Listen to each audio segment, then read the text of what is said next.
کی صفتیں، اللہ کی صفات و ذات کے علاوہ جو کچھ بھی جہان میں وہ سب کچھ کیا ہے؟ حادث ہے، یعنی جو پہلے نہ تھی پھر وجود میں آئی پھر موجود ہوئی انہیں حادث کہا جاتا ہے۔ یہ جہان پہلے نہیں تھا، اللہ نے اس کو پیدا کیا، اگر اس کو پیدا کیے اربوں سال ہو جائے، اگر جہان کو پیدا ہوئے اربوں خربوں سال کیوں نہ ہو گئے ہو، یہ حادث ہی کہلائے گا، یہ قدیمی نہیں کہلائے گا اور نہ ہی یہ ازلی ابدی کہلائے گا۔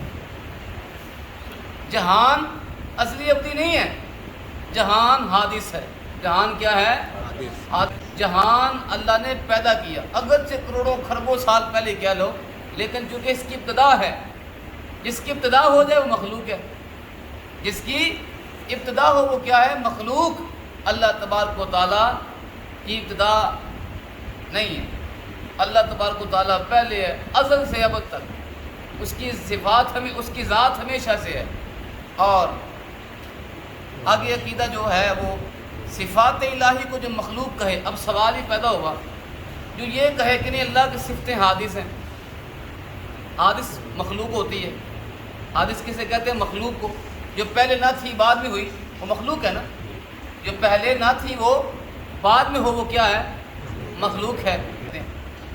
تو جو یہ کہے کہ نہیں اللہ تعالیٰ رحیم کب ہوا؟ جب اس نے رحم کیا، یعنی پہلے وہ نہیں تھا رحم، پھر رحم کیا تو پھر وہ رحیم ہوا، یعنی رحیم ہونا اس کی صفت تب بنی جب اس نے رحم کیا۔ یہ کوئی عقیدہ رکھے اللہ کی صفتوں کو کہے کہ وہ اس وقت رحیم ہوا جب رحم کیا، اس سے پہلے وہ رحیم صفت سے متصف نہ تھا، تو وہ شخص بھی اللہ تبارک و تعالیٰ کی صفتوں کا منکر ہے۔ اور ایسے کے بارے میں علماء فرماتے ہیں کہ وہ گمراہ بد دین ہے، اور جو گمراہ بد دین ہو اس کا جو اس کی عاقبت ہے نا، وہ اس کا خاتمہ برا ہونے کا اندیشہ ہے۔ جو یہ کہے کہ نہیں اللہ تعالیٰ خالق اس وقت بنا جب اس نے مخلوق کو پیدا کیا، مخلوق کو پیدا کرنے سے پہلے وہ خالق کی صفت سے متصف نہیں تھا، تو یہ ایسا شخص گمراہ بد دین ہے، اس پر توبہ لازم ہے۔ اس طرح کہ اللہ تعالیٰ کی ذات ازل سے ہے، اللہ کی صفات بھی ازل سے ہیں۔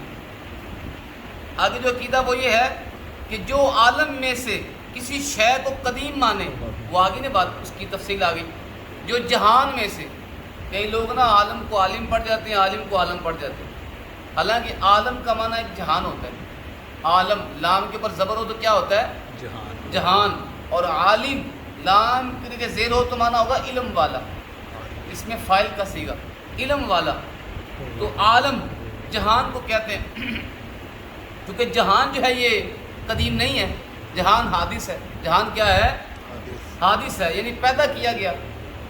تو جو عالم میں سے کسی شے کو قدیم مانے، کبھی یہ شے تو اتنی پرانی ہے کہ اس کی ابتدا ہے ہی نہیں، یہ ازل سے ہے، یہ شے ابد تک رہے گی، یعنی اس کے نہ ہمیشہ ہی ہے، تو یا اس کی حدوث میں شک کرے، یا اس کی حدوث میں شک کرے کہ نہیں یہ شے نا پہلے سے ہی ہے، یہ نئی نہیں بنی بلکہ یہ قدیمی ہے اور اس کی ابتدا ہے نہیں، تو فرماتے جو شک بھی کرے اس کے حادث ہونے میں اور کہے کہ نہیں یہ بہت یعنی کہ اس کی ابتدا ہے ہی نہیں، تو علماء فرماتے وہ کافر ہے۔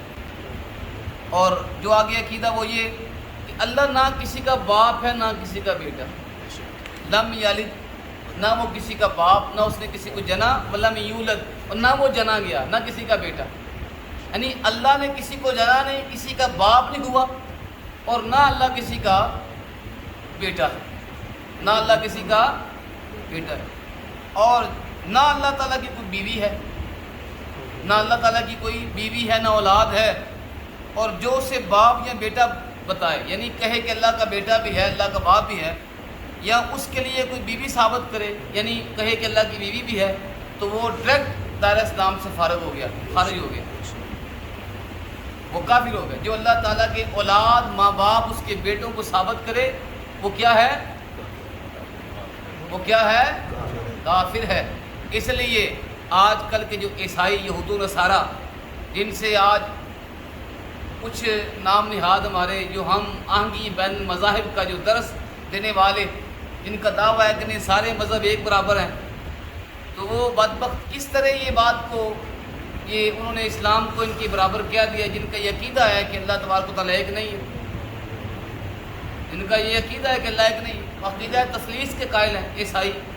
عیسائیوں کے بارے اللہ قرآن میں فرماتا ہے کہ عیسائی کہتے ہیں خدا ایک نہیں ہے، خدا تینوں میں سے تیسرا ہے، خدا تین میں سے تیسرا ہے۔ تین کون؟ ایک اللہ کی ذات، ایک بی بی مریم، اور تیسرے حضرت عیسیٰ۔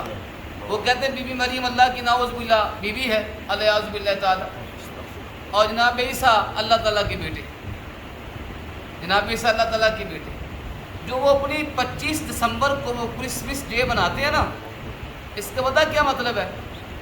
کچھ ہمارے کہتے بھی وہ بھی تو میلاد مناتے ہیں نا عیسیٰ کا، یعنی کیا؟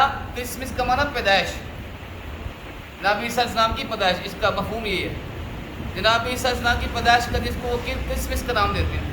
ہم کہتے ہیں اچھا اگر کرسمس کا معنی یہ ہے کہ جناب عیسیٰ کی پیدائش بناتے ہیں، تو مطلب یہ ہے کہ ان کا عقیدہ، قرآن کہتا ہے کہ عیسائیوں کا عقیدہ ہے کہ وہ عیسیٰ کو اللہ کا بیٹا کہتے ہیں۔ مراد یہ ہوا کہ کرسمس کا معنی ہے اللہ کے بیٹے کی پیدائش کا دن، کیونکہ وہ اللہ کا بیٹا کہتے ہیں جناب عیسیٰ کو۔ بات کو ذرا غور کیجیے، اور اس کو ہمارے میلاد مصطفیٰ سے تشبیہ دے دینا کہ بھی وہ بھی تو نبی کا میلاد کرتے ہیں، ہم بھی نبی کا میلاد کرتے ہیں، اور ظالموں ہم سرکار کا میلاد اس نظریے سے نہیں کرتے کہ سرکار اللہ کے بیٹے ہیں، ہم اس نظریے سے بالکل نہیں کرتے، قطعاً ایسا عقیدہ ہمارا نہیں ہے۔ عیسائیوں کا عقیدہ، وہ کہتے ہیں عیسیٰ اللہ کے بیٹے ہیں، یہ پیدا ہوئے، تم بس پیدا ہونے کو ڈوب گئے، یہ نہیں دیکھا کہ وہ کس پیرائے میں پیدا ہونا مان رہے ہیں۔ ہم جناب عیسیٰ کے میلاد کے قائل ہیں، لیکن کیسے؟ کہ بن باپ کے پیدا ہو گئے، بن باپ کے اللہ نے ان کو پیدا کیا۔ حضرت مریم سلام اللہ علیہا کی بطن پاک سے اللہ نے ان کو پیدا فرمایا، تو آگے فرمایا بلکہ جو یہ کہے کہ بھی ممکن ہے اللہ پیدا کر دے اپنا بیٹا، ممکن ہے، غلط نہیں کیا لیکن ممکن تو ہے، تو علماء فرماتے اس کا بھی ایمان فارغ، وہ بھی ایمان سے فارغ، وہ ایمان سے ہاتھ دھو بیٹھا۔ اور آگے آخری بات کر کے دعا کرتے ہیں، وہ حیٌ ہے، اللہ کی ذات حیٌ ہے، یعنی خود زندہ ہے اور سب کی زندگی اس کے ہاتھ میں ہے۔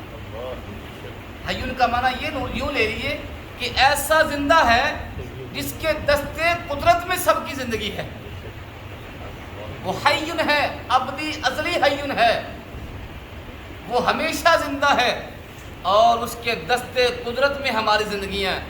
اور آخری بات یہ کہ اللہ تبارک و تعالیٰ کی صفتیں حقیقی ہیں، اللہ کی صفات کی طرح کسی کی صفت نہیں ہے۔ اللہ کی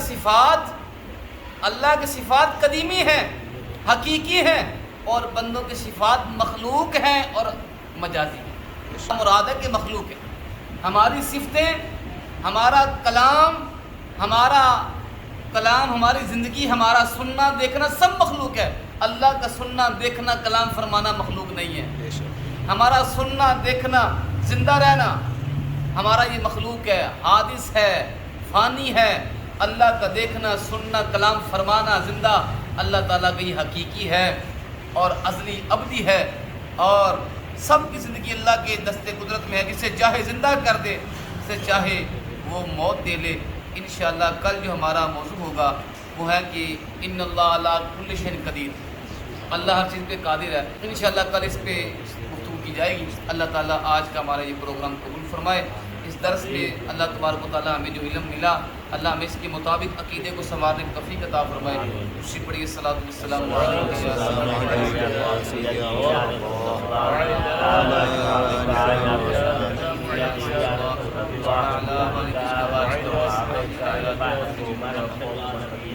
الحمدللہ رب العالمین والعاقبۃ للمتقین والصلاۃ والسلام علی سید الانبیاء والمرسلین۔ ربنا آتنا فی الدنیا حسنۃ وفی الآخرۃ حسنۃ وقنا عذاب النار۔ یا رب العالمین عشاء کی نماز کے بعد جماعت ادا کرنا قبول فرما۔ عشاء کے بعد جو میرے مولا کریم ہم نے درس سنایا اپنی پاک بارگاہ میں قبول فرما۔ جو عقائد ہم نے سنائے میرے مولا ہمیں انہی کے مطابق زندگی گزارنے کی توفیق عطا فرما۔ ہمیں اپنے اعمال کے ساتھ ساتھ اپنے عقائد کو سنوارنے کی بھی توفیق عطا فرما۔ میرے مولا ہمیں عقائد اہل سنت پہ ہمیشہ قائم فرما. میرے مولا ہمیں سنی بن کر عاشق رسول بن کر جینے کی توفیق عطا فرما. ہمیں بزرگان دین کی نسبتوں کے ساتھ زندگی گزارنے کی توفیق عطا فرما. میرے مولا ہمیں بدعقیدہ کی صحبتوں سے محفوظ فرما. ہمیں اپنی مساجد کو آباد کرنے کا ذوق نصیب فرما. ہمارے گھروں کو تو آباد کر دے. بحرمت النبی الکریم الرؤوف الرحیم صلی اللہ تعالی علیہ وسلم سیدنا نبینا شفیعنا حبیبنا مولانا محمد وآلہ واصحابہ.